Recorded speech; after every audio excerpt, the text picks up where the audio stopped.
अब मैं अपनी मजलिस का कारवां आगे बढ़ाते हुए अपने ही गुजरात प्रदेश के जो प्रवक्ता हैं मजलिस इत्तेहादुल मुस्लिमीन के, जिनका नाम नामी है जनाब इशरत साहब, अब इनको मैं दावत देता हूं कि वो अपने दिल के जो अरमान हैं और दिल की जो उमंगें वो लेकर आए हैं वो आपके सामने पेश फरमाएंगे।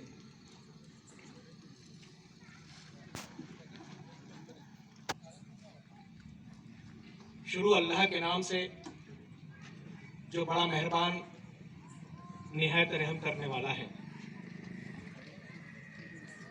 यहाँ पर तशरीफ फरमा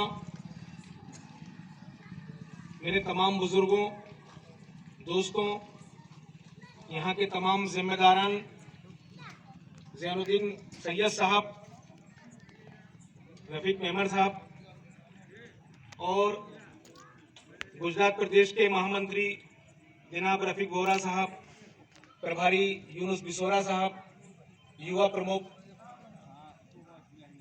एजाज पठान, युवा प्रवक्ता कल्पेश भाई, बाबा भाई, मेरे तमाम साथियों, दोस्तों, आज आपके बीच आया हूं। कोई तकरीर करने नहीं आया हूं, आपसे गुफ्तगू करने आया हूं। दोस्तों, MIM आखिर मैं इस पार्टी के प्रचार के लिए, इस पार्टी के ही आपको मेंबर बनाने के लिए, इस पार्टी का ही पैगाम पहुंचाने के लिए क्यों आया हूं, मैं आज ये बात आपके सामने रखना चाहूंगा।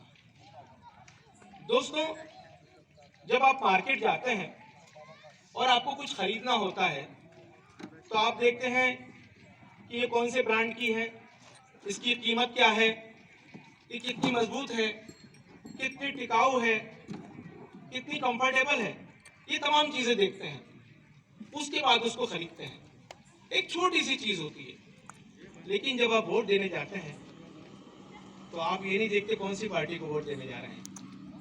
आप ये नहीं देखते कि इसका इतिहास क्या है, मौजूदा वक्त में ये पार्टी क्या कर रही है, इसके जो नेता हैं वो कौन सी जहनियत रखते हैं, इस तरफ आपका जहन नहीं जाता। आप 72 साल से नेहरू को अपना लीडर मानते रहे, इंदिरा गांधी को नेता मानते रहे, राहुल गांधी को नेता मानते रहे और कांग्रेस को वोट देते रहे। आपने उस पार्टी को वोट दिया कि जिस पार्टी का प्रमुख RSS का प्रचारक शंकर सिंह वाघेला को बनाया जाता है। जिस कांग्रेस पार्टी के अंदर जब हार्दिक पटेल को लाया जाता है तो जश्न मनाया जाता है। उस हार्दिक पटेल को जो कहता है कि बाल ठाकरे मेरे हीरो हैं। दोस्तों, बस यही चीज है मैं आपको बताने आया हूं कि जब कांग्रेस का वक्त था, छोटी छोटी बातें होती थी, बच्चों की लड़ाइयां हो जाती थी, और अगर बच्चे वो अलग अलग कम्युनिटी के हुए तो पुलिस भी आती थी और पुलिस आने के बाद फायरिंग भी करती थी, मासूम बच्चे भी शहीद हो जाते थे। तो उस वक्त भी पुलिस नहीं देखती थी कि तुम शिया हो या सुन्नी हो, तुम बरेलवी हो या देवबंदी हो, तुम अहले हदीस हो या अहले कुरान हो। वो सिर्फ ये देखती थी कि आप कौन सी कम्युनिटी के हो, तैयार हो जाइए। और आज जो बीजेपी का दौर है उसमें एनक्रोचमेंट के नाम पे, दबाड़ के नाम पर बुलडोजर चलता है, बुलडोजर बाबा का। तो बुलडोजर बाबा की जो पुलिस आती है, ये जो कॉरपोरेशन की गाड़ियां आती हैं, तो वो गाड़ियां क्या देखती हैं, मकान किसका है, अब्दुल भाई का है या रामलाल भाई का है, ये मस्जिद या दरगाह है या कुछ और है। अगर मस्जिद और दरगाह है तो इसको शहीद करना है। वो नहीं देखेंगे कि मकान किसका है, शिया का है या सुन्नी का है, बरेलवी का या देवबंदी का है। तो मैं आपसे यही कहता हूं कि आप मुत्तहिद हो जाइए। मुत्तहिद होकर हमको लड़ने नहीं जाना है किसी से। हमारे पास एक ताकत है जो हमें बाबा साहब डॉक्टर अंबेडकर ने दी है, और वो है जमहूरियत के अंदर वोट देकर हमें अपनी सरकार बनानी है। अगर सरकार नहीं बना सकते तो बैलेंसिंग पावर में आना है। बैलेंसिंग पावर में नहीं आ सकते तो हमारे इतने नुमाइंदे हों कॉरपोरेशन के अंदर, असेंबली के अंदर, पार्लियामेंट के अंदर, कि अगर मजहब की बुनियाद पर कहीं भेदभाव होता है तो हम अपनी आवाज उठा सकें।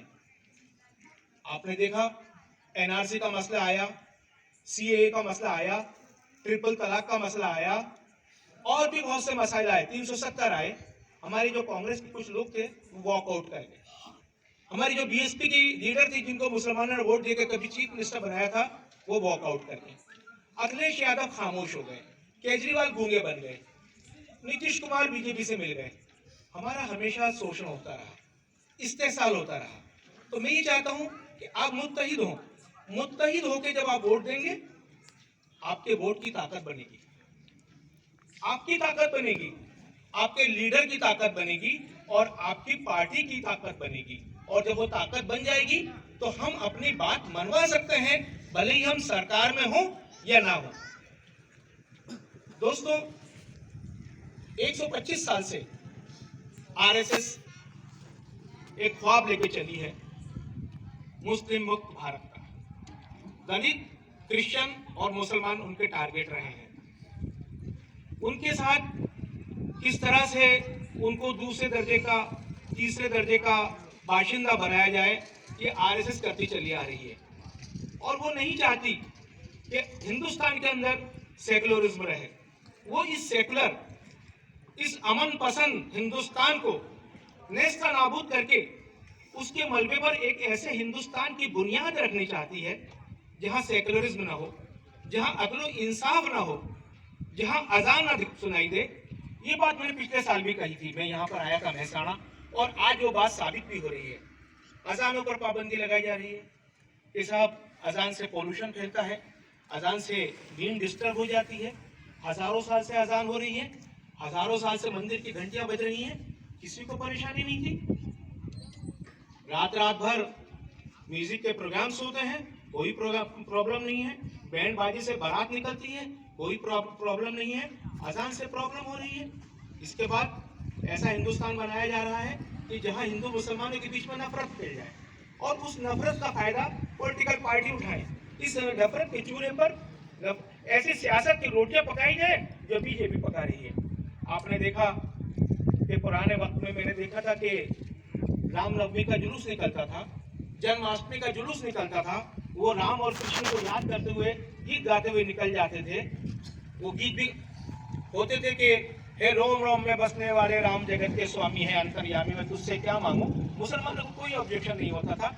मुसलमान उनको पानी पिलाते थे, रूह अफ़ज़ा का शरबत पिलाते थे और उनका स्वागत करते थे। आज क्या हो रहा है?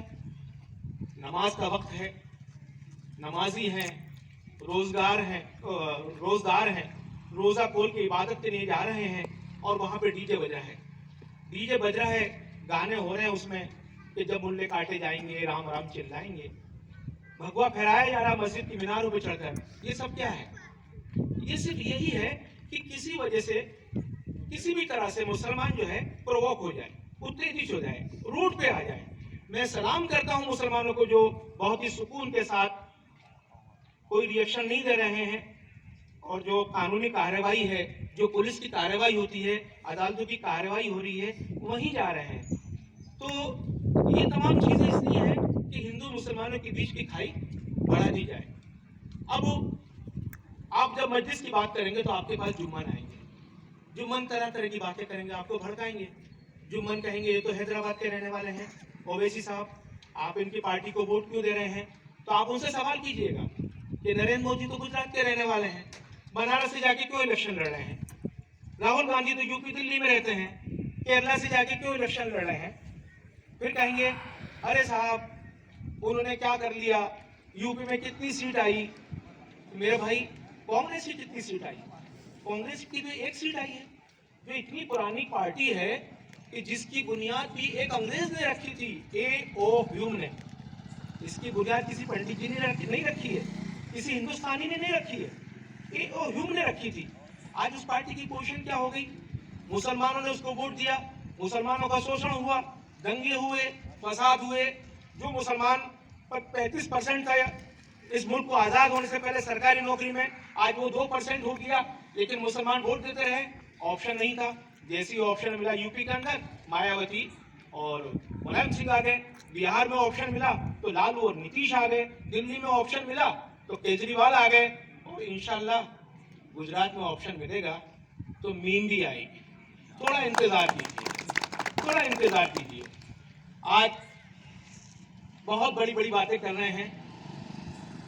मैं इनसे कहता हूँ इतनी बड़ी बातें मत करो।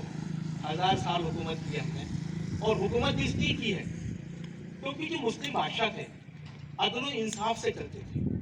हम उनके ज़माने में कोई दंगे नहीं होते थे, कोई मॉब लिंचिंग नहीं होती थी, कोई मजहब की बुनियाद पे कोई भेदभाव नहीं होता था। उनके सेनापति, उनके वजीर हिंदू भी हुआ करते थे, 50%, 60% और 35% राजपूत हुआ करते थे।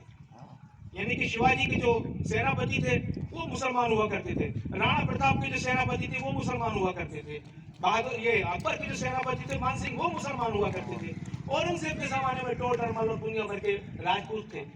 तो और ऐसा इंसाफ था कि यहाँ के बादशाहों ने अपने जवानी को फांसी में चढ़ा दिया, और एक जब तीर जहांगीर की बीवी एक तीर चला रही होती है धोखे से, वो धोबी को लग जाता है तो सजाए मौत का हुक्म दे दिया जाता है, तो वो इंसाफ था। आज इंसाफ नहीं है। इंसाफ करोगे मुल्क मजबूत होगा, इंसाफ नहीं करोगे जुल्म करोगे मुल्क कमजोर हो जाएगा, मुल्क के टुकड़े हो जाएंगे। तभी तो किसी शायर ने कहा था कि जुल्म फिर जुल्म है, बढ़ता है तो मिट जाता है, जुल्म फिर जुल्म है, बढ़ता है तो मिट जाता है, खून फिर खून है, गिरता है तो जम जाता है। तो मेरे दोस्तों, आज मैं आपके बीच आया हूँ मजलिस के पैगाम को लेकर। मजलिस एक सियासी जमात ही नहीं है, एक ये आंदोलन है, सामाजिक आंदोलन है। आपको मालूम है कि जब भी कोई कौम ज़वाल में जाती है तो अल्लाह ताला किसी न किसी ऐसे फरिश्तों को भेजता है कि जो उस कौम को, उस मिल्लत को उस तकलीफ से निजात दिलाने की कोशिश करता है। जैसे जब जहालत का दौर चल रहा था, तालीम में मुसलमान पिछड़ गए थे, तो सर सैयद साहब आए थे, और मुझे बड़ा फख्र महसूस होता है कि मैं भी उसी इदारे का हूँ, सर सैयद के AMU से। तो सर सैयद साहब ने एक इदारा बनाया 1875 में, मोहम्मदन एंग्लो ओरिएंटल कॉलेज, जो 1920 में एक यूनिवर्सिटी बनी, और उस यूनिवर्सिटी के दरवाजे सबके लिए खुले, क्योंकि जो मुसलमान होगा उसके दिल में सबके लिए जगह होगी। वो यही चाहेगा कि अगर हम मजलूम हैं तो हम मजलूमों का साथ दें, जो तकलीफ में है उनका साथ दें। तो सर सैयद ने कहा कि यूनिवर्सिटी तो भले ही मुसलमानों के लिए है, ये कॉलेज तो भले ही मुसलमानों के लिए है, और इसके दरवाजे सबके लिए खुले हैं। तो अलीगढ़ मुस्लिम यूनिवर्सिटी से निकलने वाला पहला तालिब इल्म, पहला तलबा, वो एक मुसलमान नहीं, एक हिंदू था। और सर सैयद ने एक बात कही थी जो मैं आज कई जगह कहता हूँ लोगों को, ये बताने के लिए आप मिल के रहें। अगर आप मिल के रहेंगे, प्यार मोहब्बत से रहोगे, तो आप भी आगे बढ़ोगे, आपका मुल्क भी आगे बढ़ेगा। उन्होंने कहा था कि हिंदुस्तान एक दुल्हन की तरह है, हिंदुस्तान एक दुल्हन की तरह है। इस दुल्हन की दो आंखें हैं, एक हिंदू और एक मुसलमान। इसकी खूबसूरती उस वक्त तक बरकरार है जब तक इसकी दोनों आंखें सलामत हैं। अगर इसकी एक आंख खराब हो गई तो दुल्हन भेंगी हो जाएगी, इसकी खूबसूरती खत्म हो जाएगी। तो मैं बार बार यही कहता हूँ कि आप हिंदू, मुसलमान, आदिवासी और जो हमारे दलित भाई हैं, OBC हैं, ये मिल के चलें। और मजलिस को बदनाम करने के लिए कहते हैं मुसलमान की पार्टी है, मजलिस हर मजलूम के साथ है, जिसका हक मारा जा रहा है उसके साथ है, उसको हक दिलाना चाहती है। और डॉक्टर अंबेडकर, जिन्होंने दलितों के लिए बहुत बड़ा आंदोलन किया, दलितों को उनका हक दिलाया, अगर आज वो जिंदा होते तो यकीनन मुसलमानों के लिए आवाज उठाते, क्योंकि मुसलमानों की हालत आज दलितों से बदतर कर दी गई है।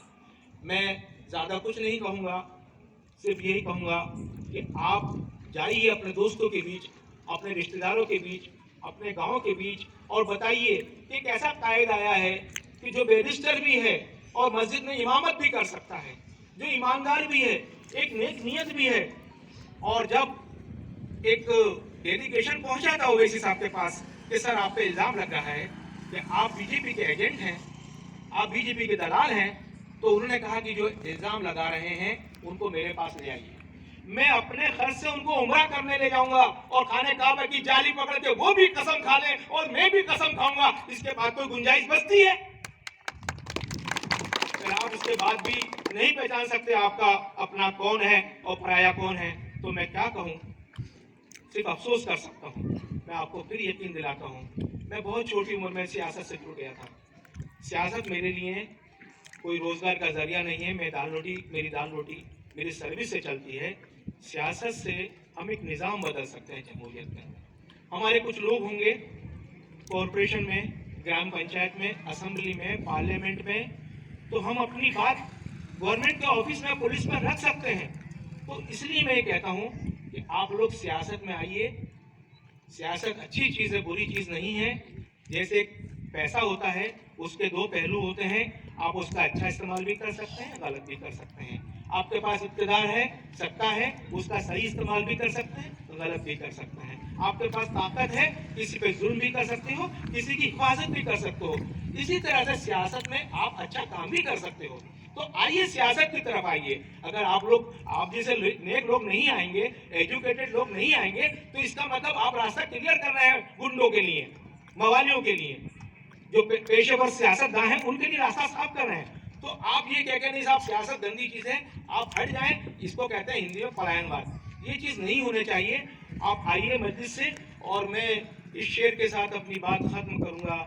ये कह रहा है मौजे दरिया से समंदर का सुकूत, कह रहा है मौजे दरिया से समंदर का सुकूत, जिसमें जितना सर्फ है वो उतना ही खामोश है। अल्लाह हाफिज़।